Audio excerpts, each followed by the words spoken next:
সবাইকে উচ্চ মাধ্যমিক দর্শন ক্লাসে স্বাগত।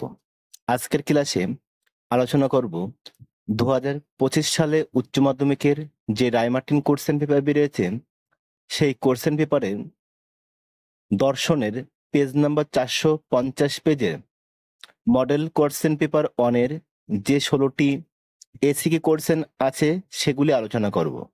1. যুক্তি কাকে বলে? অনুমানের ভাষায় প্রকাশিত রূপকে যুক্তি বলে। অথবা কোন অনুমানের সিদ্ধান্তে নতুনত্ব থাকে? আরোহ অনুমানের সিদ্ধান্তে নতুনত্ব থাকে। 2. কার্য কি? যে ঘটনাটি কারণের পরে ঘটে তাকে কার্য বলে। অথবা মানুষের বেঁচে থাকার জন্য জল কিরূপ শর্ত? আবশ্যিক শর্ত। 3. বিরুদ্ধ বিরোধিতার সত্যতার নিয়মটি লেখো। একটি বচন সত্য হলে অন্য বচনটি মিথ্যা হবে এবং একটি বচন মিথ্যা হলে অন্য বচনটি সত্য হবে। অথবা কোনো কোনো মানুষ নয় সত্যনিষ্ঠ, এই বচনটি বিরোধী বচনটি লেখো। তাহলে দেখো, কোনো কোনো মানুষ নয় সত্যনিষ্ঠ, এটা হচ্ছে ও বচন। বলেছে বচনটির বিরোধী বচন। তাহলে বিরুদ্ধ বিরোধিতা কোন কোন বচনের মধ্যে হয়? এ আর ও বচনের মধ্যে, আর ই আর আই বচনের মধ্যে। তাহলে যেহেতু এটা ও বচন, তাহলে বিরোধী বচন হবে এ বচন। সকল মানুষ হয় সত্যনিষ্ঠ। 4. সরল আবর্তন কাকে বলে? যে আবর্তনের গুণ ও পরিমাণ এক তাকে সরল আবর্তন বলে। তাহলে সরল আবর্তন হয় ই বচনে সরল আবর্তন হয়, ই থাকলে ই বচন হয় আবর্তনে, আর আই বচনের কি হয়? সরল আবর্তন হয়। আর এ বচনের অসরল আবর্তন হয়, এ থাকলে আই বচন হয়। অথবা ই বচনের আবর্তনের বিবর্তিত বচনটি কি হবে? দেখো, ই বচনকে আবর্তন করলে ই বচন হয়, আবার এই ই বচনকে বিবর্তিত করলে এ বচন হবে। তাহলে ই বচনের আবর্তনের বিবর্তিত বচনটি কি হবে? এ বচন হবে। 5. আরোহ অনুমানের বস্তুগত ভিত্তিগুলি কি কি? পর্যবেক্ষণ আর পরীক্ষণ হচ্ছে বস্তুগত ভিত্তি, আর আকারগত ভিত্তি হচ্ছে প্রকৃতির একরূপতা নীতি ও কার্যকরণ নিয়ম। 6 দাগ, এসের মাথায় বার শ্রেণী বলতে কি বোঝায়? এস শ্রেণীর বহির্ভূত সবকিছুকেই এসের মাথায় বার শ্রেণী বলা হয়। অথবা বুলীয় লিপির উদ্ভাবককে? জর্জ বুল। 7. গঠনমূলক প্রাকল্পিক নিরপেক্ষ ন্যায়ের একটি উদাহরণ দাও। প্রধানাশ্রয় বাক্য: যদি বৃষ্টি হয় তবে মাটি ভিজবে। অপ্রধানাশ্রয় বাক্য: বৃষ্টি হয়েছে আর সিদ্ধান্ত মাটি ভিজবে। তাহলে এটি হলো গঠনমূলক প্রাকল্পিক ন্যায়ের উদাহরণ। অথবা পূর্বক অস্বীকারজনিত দোষ কখন হয়? প্রাকল্পিক ন্যায়ের প্রধান আশ্রয় বাক্যের পূর্বককে অপ্রধান আশ্রয় বাক্যে অস্বীকার করে সিদ্ধান্তে অনুর্গকে অস্বীকার করলে পূর্বক অস্বীকারজনিত দোষ ঘটে। 8. কোন কোন বচনের অস্তিত্বমূলক তাৎপর্য নেই? তাহলে অস্তিত্বমূলক তাৎপর্য নেই সামান্য বচনের, অর্থাৎ এ আর ই বচনের অস্তিত্বমূলক তাৎপর্য নেই। 9 দাগ, আরোহ যুক্তির একটি বৈশিষ্ট্য লেখো। আরোহ অনুমানের সিদ্ধান্ত আশ্রয় বাক্য থেকে ব্যাপকতর হয়। তোমরা এটা লিখতে পারো, অথবা তোমরা লিখতে পারো যে আরোহ যুক্তির সিদ্ধান্ত আশ্রয় বাক্য থেকে অনিবার্যভাবে নিঃসৃত হয় না। অথবা আরোহমূলক লাভ কখন বৈধ হয়? দেখো, আরোহমূলক লাভ কখনোই বৈধ বা অবৈধ হয় না, কারণ বিশেষত থেকে সামান্যতে উপনীত হওয়া, অর্থাৎ এই বিশেষ থেকে সামান্য যেতে গেলে একটা গ্যাপ বা ফাঁকা থেকে যায়। এছাড়াও এই আরোহ অনুমানে বা আরোহমূলক লাভের ক্ষেত্রে সিদ্ধান্ত আশ্রয় বাক্য থেকে অনিবার্যভাবে নিঃসৃত হয় না। এই কারণে এই আরোহমূলক লাভ কখনো বৈধ বা অবৈধ হবে না। 10 দাগ, শতমিথ্যা বচনাকার কিরূপ?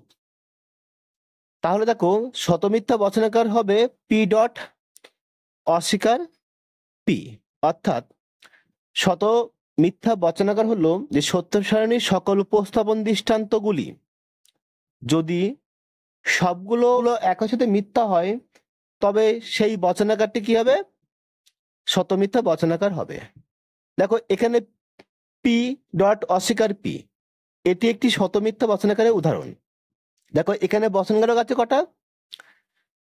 একটা, তাহলে সারি কটা হবে? দুটো সারি হবে। আমরা দুটো সারি আঁকবো। এই একটা সারি, একটা, আর একটা বেশি আঁকবো। তাহলে দেখো এখানে শুধুমাত্র পি আছে, পি লিখলাম এখানে। তাহলে এক্ষেত্রে একটা টি হবে, একটা এফ হবে। এবার অস্বীকার পির মান বের করে নিতে হবে। তাহলে অস্বীকার পির মান কি হবে? দেখো পির মান যদি টি হয় তাহলে অস্বীকার পির মান কি হবে? এফ হবে, আর এফ থাকলে কি হবে? টি হবে। এবার পুরোটা লিখবো, পি ডট অস্বীকার পি। দেখো ডটের সূত্র টিটিতে টি, দেখো টিটি আছে, দেখো টিটি নেই, তাহলে কি হবে? সব এফ হবে। তাহলে এটা হলো কি? শতমিথ্যা বচনাকার উদাহরণ। অথবা পি ট্রিপল বার কিউ বচনটির সত্য সারণী অঙ্কন করো। তাহলে দেখো এখানে বচন গ্রাহক কটা আছে? পি আর কিউ আছে, দুটো আছে। তাহলে সারি কটা হবে? চারটে। তাহলে আমরা চারটে সারি আঁকবো। একটা, দুটো, তিনটে, চারটে, একটা বেশি আঁকবো। দেখো এখানে বচন গ্রাহক আছে দুটো, পি আছে আর কিউ আছে। তাহলে এক্ষেত্রে আমরা প্রথম দুটো টি, পরের দুটো এফ, তারপরে ঘরে টি এফ টি এফ। এবার পি ট্রিপল বার কিউ এর সূত্র লিখবো। দেখো ট্রিপল বারের সূত্র কি? ট্রিপল বারের সূত্র হলো জোড়ায় জোড়ায় সত্য। দেখো জোড়া টি আছে, টি হবে, আর জোড়া এফ থাকলে কি হবে? টি হবে, আর বাদ বাকি সব কি হবে? মিথ্যা হবে। তাহলে এটি হলো পি ট্রিপল বার কিউ এর সত্য সারণীর ছবি। 11, বিকল্প পরিগ্রহণ দোষ কখন ঘটে? বৈকল্পিক ন্যায়ের প্রধান আশ্রয় বাক্যের যে কোনো বিকল্পকে অপ্রধান আশ্রয় বাক্যে স্বীকার করে সিদ্ধান্তে অপর বিকল্পকে অস্বীকার করলে বিকল্প পরিগ্রহণ দোষ ঘটে। অথবা মিশ্র বৈকল্পিক নিরপেক্ষ ন্যায়ের বৈধতার নিয়মটি লেখো। প্রধান আশ্রয় বাক্যের যে কোনো বিকল্পকে অপ্রধান আশ্রয় বাক্যে অস্বীকার করে সিদ্ধান্তে অপর বিকল্পকে স্বীকার করতে হবে। এটি হলো মিশ্র বৈকল্পিক ন্যায়ের বৈধতার নিয়ম। যদি আমরা সাংকেতিক আকারে লিখি তাহলে কি লিখবো? পি ভেল কিউ অস্বীকার পি অতএব কিউ, অথবা পি ভেল কিউ অস্বীকার কিউ অতএব পি। তাহলে এটি হলো এই বৈকল্পিক নিরপেক্ষণের বৈধতার সাংকেতিক আকার। আর এই নিয়ম যদি মানে তাহলে কি হয়? একটা বৈধ মূর্তি হয়, তার নাম হবে ডিএস, ডিসজাংটিভ সিলোজম। 12, অ্যারিস্টটল বচনের বিরোধিতা বলতে কি বুঝিয়েছেন? অ্যারিস্টটল বচনের বিরোধিতা বলতে বুঝিয়েছেন একই উদ্দেশ্য ও বিধেয় পদ বিশিষ্ট দুটি নিরপেক্ষ বচনের মধ্যে গুণের পার্থক্য থাকবে এবং দুটি বচন একই সাথে সত্য বা মিথ্যা হবে না। 13, সংশ্লেষক বচন কি? যে বচনের বিধেয় উদ্দেশ্যের মধ্যে নিহিত না থেকে নতুন কিছু নির্দেশ করে, তা হলো সংশ্লেষক বচন।